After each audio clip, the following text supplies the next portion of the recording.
Dito sa Papa Dudut Stories, ikaw ay hindi nag-iisa.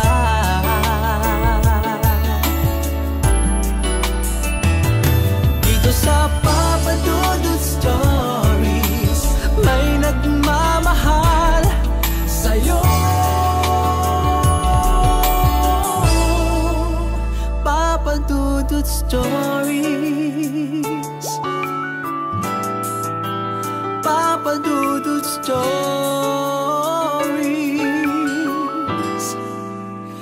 Papa Dudut Stories.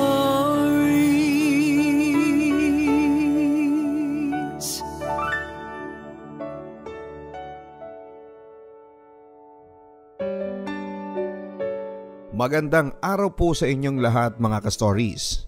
Bago tayo magsimula, huwag kalimutang mag-post ng inyong comments, mag-share, mag-like, mag-subscribe at pindutin ang bell notification para maging updated po kayo sa mga bagong post ni Papa Dudut. Ngayong araw, sa Papa Dudut Stories. Papa Dudut Stories.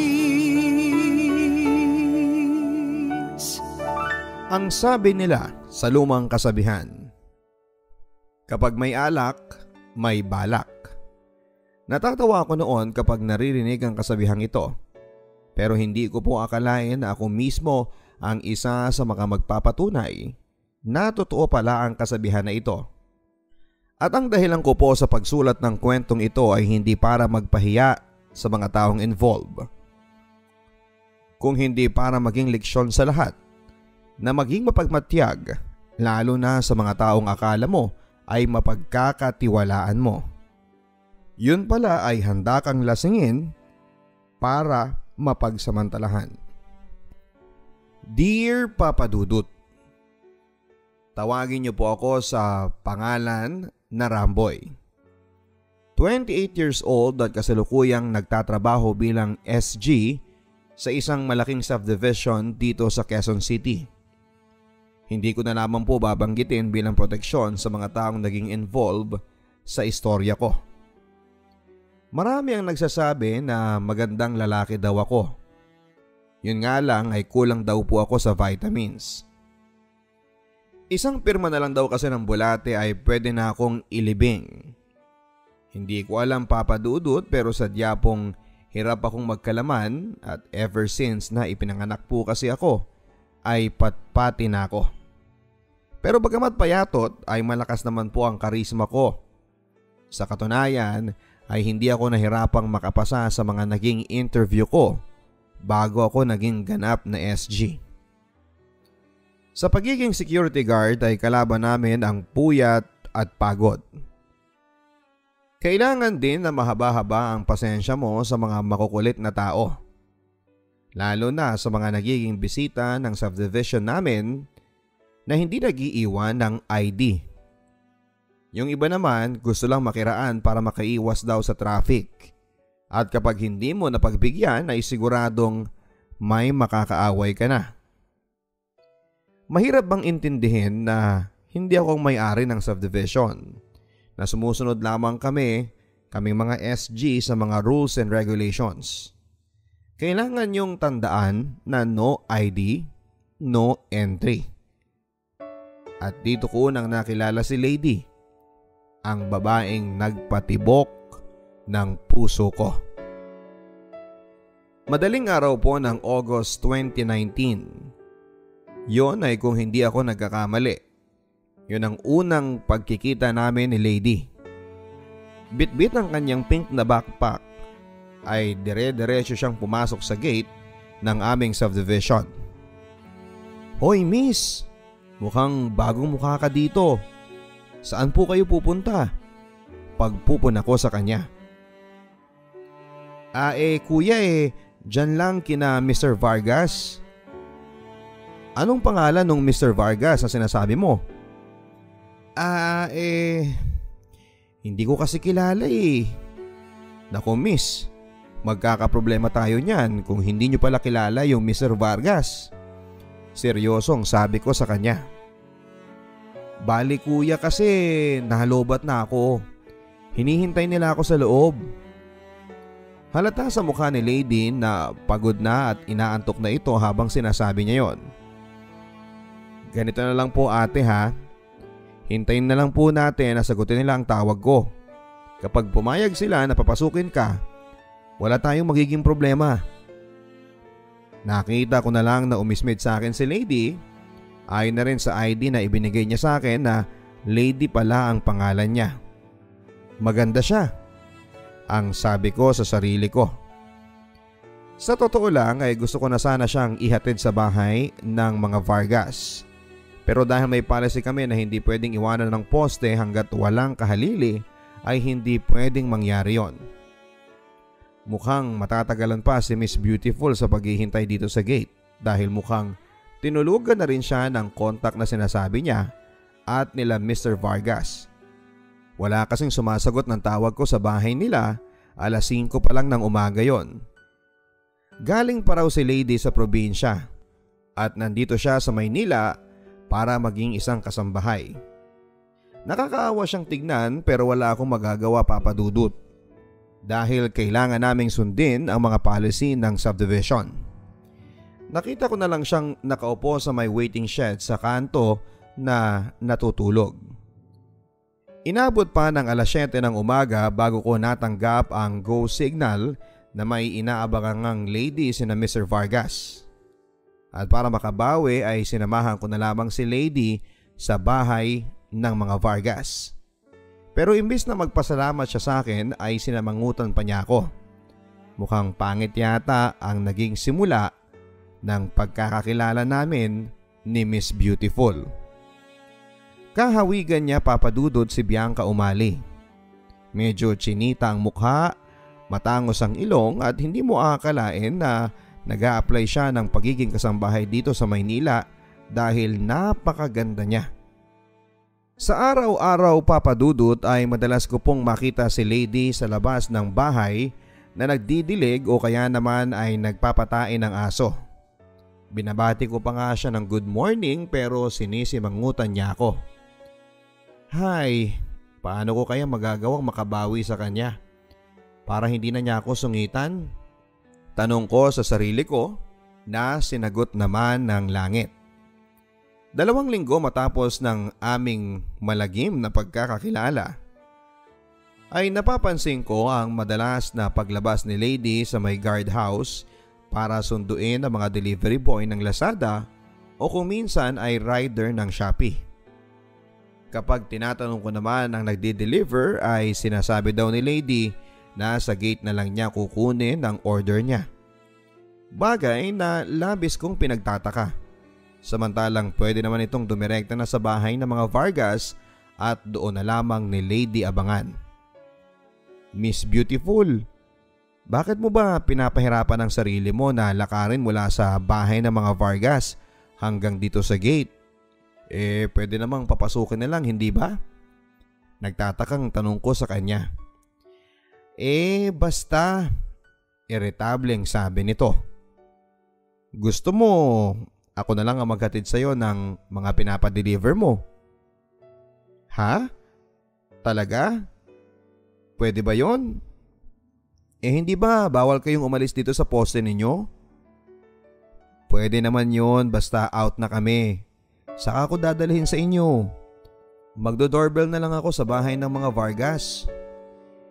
Kasi kuya, yun na nga ang problema Kapag nag-doorbell ka at ako ang hinahanap mo, magagalit si kuya. Sa umaga lang kasi ang tulog niya. Dahil alam mo na, puyat sa trabaho. Madalas kasi magte-text yung mga rider kung kailan nakapag-doorbell na sila. Ganun ba? Sige ganito, sa akin mo na lang ipangalan yung mga order mo. Basta iwan mo din sa akin yung pambayad ha. Tapos ako na magbibigay sa'yo. Pero kailangan ibigay mo sa akin yung number mo para mai-text kita. Paliwanag ko naman kay Lady. Ayi, game ako dyan. Eto nga palang number ko. And ano nga palang pangalan mo kuya? Kuya? Pwede bang Ramboy na lang? Para namang sinasabi mong wala na akong pag-asa sa'yo kung kuya ang tawag mo sa akin. natatawang hirit ko pa sa kanya. Pero sa pagkakataong ito ay nakalusot na yung joke ko kay Lady dahil napatawa ko siya ng malakas. Mula nga noon Papa Dudut ay naging close na kaming dalawa ni Lady. Bukod kasi sa pagiging guard ay naging personal delivery boy na rin niya ako. At madalas na rin kaming nagkaka-text ni Lady. Hindi lang tungkol sa mga paparating niyang mga delivery kundi tungkol na rin sa mga personal na bagay tungkol sa kanya at sa akin ang pinag-uusapan namin. Nalaman ko Papa Dudut na 2 beses na siyang nagka-boyfriend. Madalas daw kasi niyang nahuhuli na may ibang babae ang mga nagiging jowa niya. Kaya nga mula noon ay pinangako ko sa sarili ko na seseryosohin ko si Lady. Sakali bang sagutin niya ang panliligaw ko. Opo Papa Dudut. Sinabay ko sa pagde-deliver ng mga order niya sa Lazada at Shopee ang panliligaw ko. At madalas ay doon na rin nga ako nag-o-order ng mga ipangriregalo ko sa kanya. Kilig na kilig naman siya kapag nireregaluhan ko ng mga sabon na pampaputi ng kung ano-anong parte ng katawan. Merong sabon na pampaputi ng kilikili, sa mukha, sa tuhod at kung ano-ano pa. Basta pampaputi ay tuwang-tuwa siyang nakakatanggap noon. October 2019, day off naming pareho ay napagkasunduan naming lumabas para manood ng sine sa SM. Kilig na kilig pa nga siya sa napanood naming pelikula. Sana daw ay katulad ng bida ay magka-boyfriend siya na handa siyang tanggapin maging sino man siya. Sabay tingin sa akin. Ako naman ay patay mali siya pero deep inside ay kinikilig din ako. Mukha kasing iba ang pahiwatig niya. After kumain ay nagaya si Lady na tumuloy muna kami sa boarding house ko. Nagkataon naman na wala akong kasama noon sa boarding house dahil pareho silang naka-duty sa ibang subdivision. 7:00 na ng gabi, pagkababa ng jeep ay dumiretso muna kaming dalawa sa mini stop. Nakita kong kumuha siya ng mga crackers at ng 4 na in-can na Red Horse. Napaisip ako noon, marunong palang uminom si Lady. Pero hindi ko alam kung bakit ako natameme sa mga oras na yon. Hinayaan ko lang siyang kunin ang mga naisipan niyang bilhin. Nang nasa boarding house na kami ay sinabi niya na may dala daw siyang pangtulog. Nakapagpaalam na rin daw siya sa mga amo niya na bukas ng madaling araw pa ang balik niya dahil tutuloy siya sa bahay ng kapatid niya sa Novaliches. Si Lady na rin Papa Dudut ang nagbukas ng beer noon. Cheers tayo, sabi niya na nakangiti lang sa akin. Ang sarap malasing hindi ba? Para kasing nakakalimutan mo ang problema mo. Malakas na pagkakasabi niya sabay tawa. Sa pagtingin ko naman sa beer na hawak niya ay mauubos na pala ito. Samantalang ako ay nakakakalahati pa lamang. Palibhasa kasi ay mahina ako sa inuman. Tuloy-tuloy lang sa pag-inom si Lady noon at nang halos maubos na namin ng beer ay dumaing na ito na nahihilo daw siya. Ihatid ko daw siya sa kama ko. Nang narinig ko yon ay nanlaki ang mga mata ko Papa Dudut. Hindi ako makapaniwala na gusto ni Lady na matulog sa kama ko. Ang ginawa ko ay inalalayan ko na lamang siya. Sandali lang Lady ha, babalik lang ako sa kusina para ligpitin yung mga kalat natin. Pagkatapos noon ay bumalik na ako sa kwarto. Nakita ko na nakapagpalit na rin si Lady ng pantulog niya. Nakasando lang siya at maiksing shorts. Kitang-kita ko ang mapuputi niyang legs. Sa sobrang hiya ko ay hindi ko magawang makatingin sa kanya. Anong ginagawa mo dyan sa ibaba? Naiinis na sabi niya. Dito ka sa tabi ko. Hindi ako sanay na matulog nang walang kahag eh. Meron din ako malaking teddy bear sa bed ko. At dahil wala ka namang bear dito, ikaw na lang. Nakangiting sabi niya. Akala ko noong una ay nagbibiro lamang siya. Pero siya na mismo ang humila sa akin papunta sa kama ko. Noon Papa Dudut ay si Lady na mismo ang unang gumawa ng hakbang para may mangyari sa aming dalawa. Kitang-kita ko kung paano hinubad ang sando niya at halos lumuwa na ang mata ko sa mga pinakita niya. Pinahawakan din niya sa akin ang siopaw niya na halos malunod na ako. Sa isang iglap ay pinaramdam niya sa akin ang walang humpay na kaligayahan. Bagamat alam ko na hindi ako ang una sa kanya ay mas naramdaman ko naman ang pagkagusto ko kay Lady. Ibang-iba ang pakiramdam na makasiping siya noon. Noon ko lang naranasan yon sa buhay ko.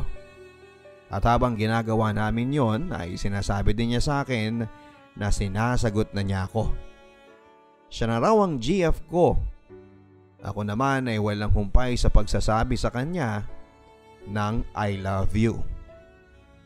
Kinabukasan Papa Dudut ay ako na rin mismo ang nagkatid sa kanya sa tapat ng gate ng bahay ng mga Vargas. Walang pagsidla ng ngiti ko noon. Iniyabang ko na rin sa mga kasamahan kong SG na kami na nga ni Lady. Pero syempre hindi ko muna ikinuwento sa kanila na may nangyari na sa amin. Ayaw ko namang isipin nila na easy to get si Lady. Kailangan ko ding protektahan ang image ng GF ko. Dumaan na mga araw at linggo. Napapadalas na rin ang pagdalaw sa akin ni Lady sa guardhouse, lalo na sa tuwing nagdadala siya ng ulam na luto daw niya. Medyo may kaba sa akin. Baka makahalata kasi ang mga superior ko sa kung bakit lagi akong dinadalhan ng ulam ni Lady. Bawal kasi sa amin ng mga guard na makipagrelasyon sa mga kasambahay ng mga homeowners.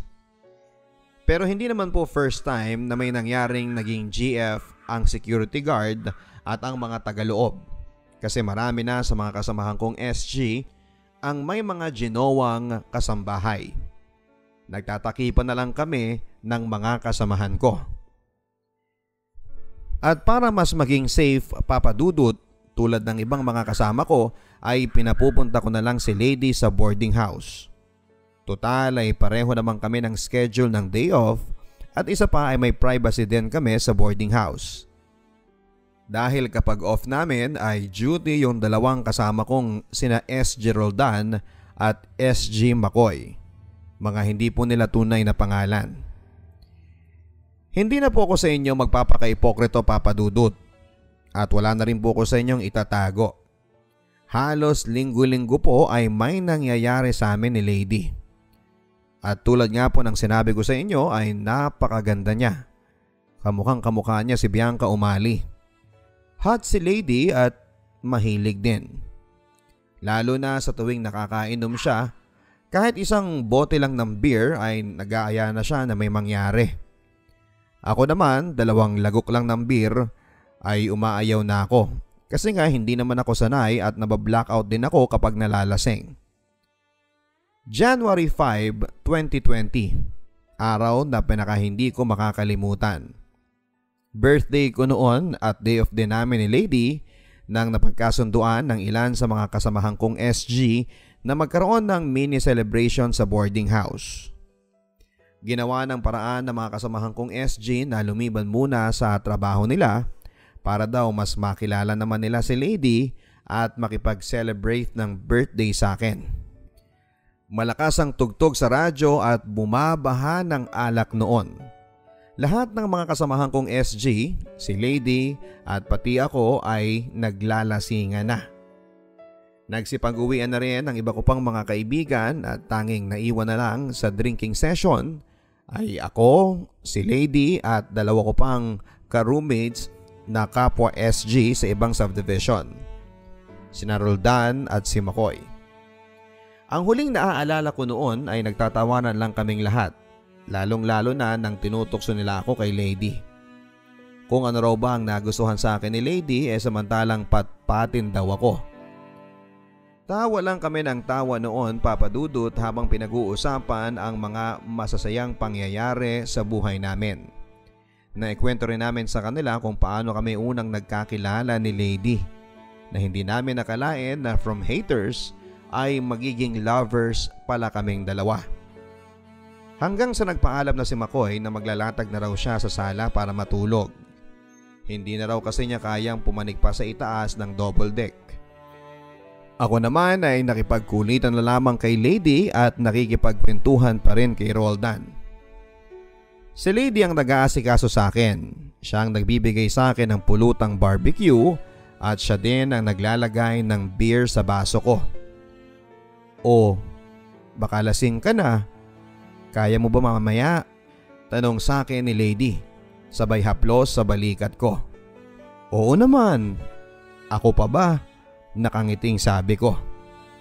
"Nakakainggit ka naman, Ramboy. Sana all. Kampay. Tagay tayo, tagay." Pantutokso pa ni Roldan sa akin. Yun lang ang huli kong naaalalang eksena ng gabing yon. Tapos ay na-blackout na ako sa kalasingan. At tulad nga ng sabi ko sa inyo kanina ay dahil po sa mahina ako sa alak ay nagiging blackout ako kapag sobrang lasing na. Kinabukasan ay nagising na lamang akong nakahiga sa malamig na sahig ng semento ng aming kusina. Nang pumanig ako ay gulat na gulat ako nang makita kong tulog na tulog sa kama ko si Roldan. Si McCoy naman ay nasa sala pa rin. Tulog na tulog at walang kamalay-malay dahil sa sobrang kalasingan. Maya-maya pa ay tumunog na ang cellphone ko. Isang text mula kay Lady yon. Huwag ko na raw siyang hanapin kasi nakauwi na raw siya kanina pang madaling araw. Baka daw kasi hanapin siya ng amo niya.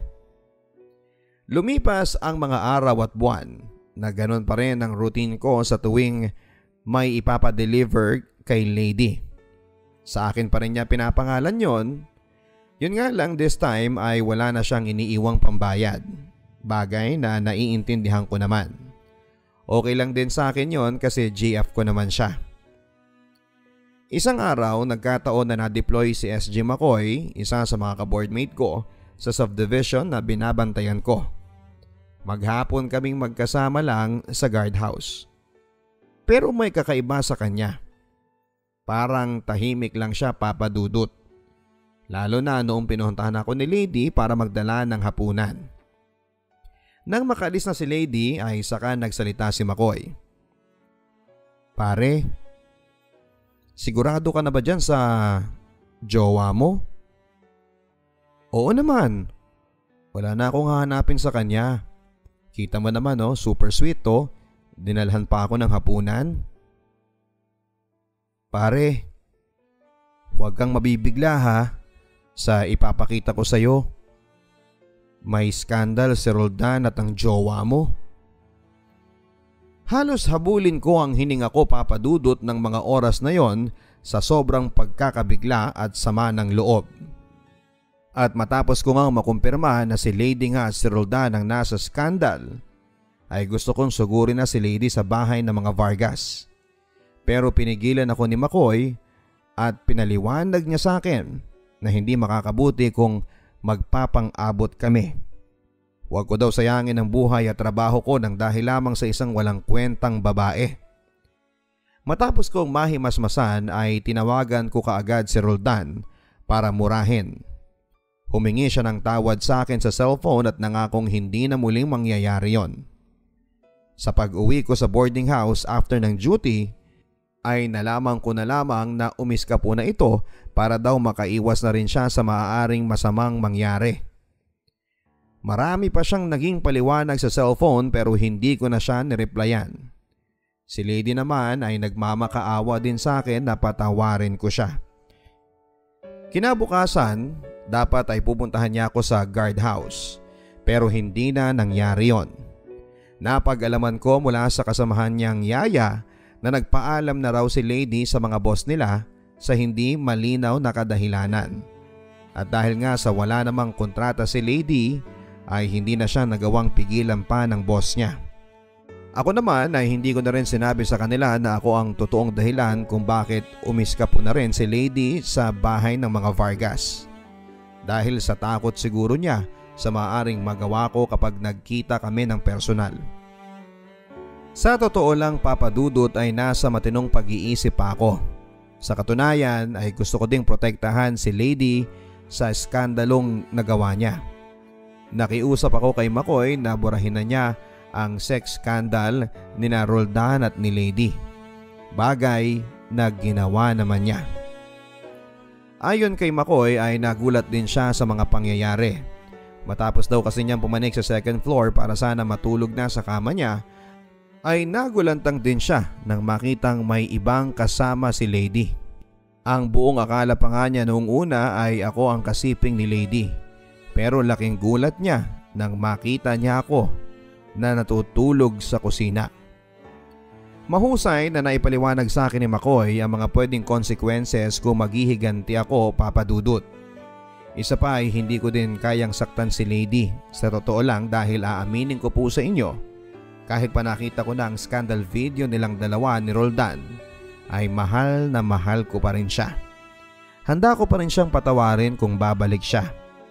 Ang pagsulat ko pong ito ay hindi para ipahiya si Lady, kundi para ipaalam sa kanya na mahal ko pa rin siya, sa kabila ng lahat ng kasalanang nagawa niya. Kung nakikinig po siya ngayon, sana ay magawa niyang mag-reply sa mga text message ko. Ang inyong ka-stories, Ramboy ng Quezon City. Ang buhay ay mahiwaga, laging may lungkot at saya. Sa Papa Dudut Stories, laging may karamay ka.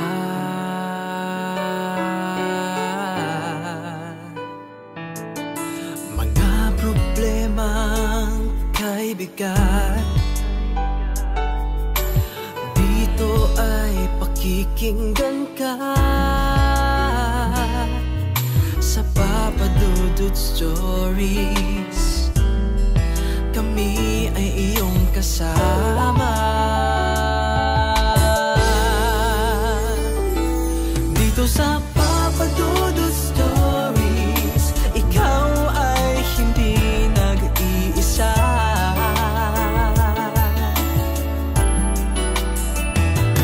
Dito sa Papa Dudut Stories, may nagmamahal sa'yo. Papa Dudut Stories, Papa Dudut Stories.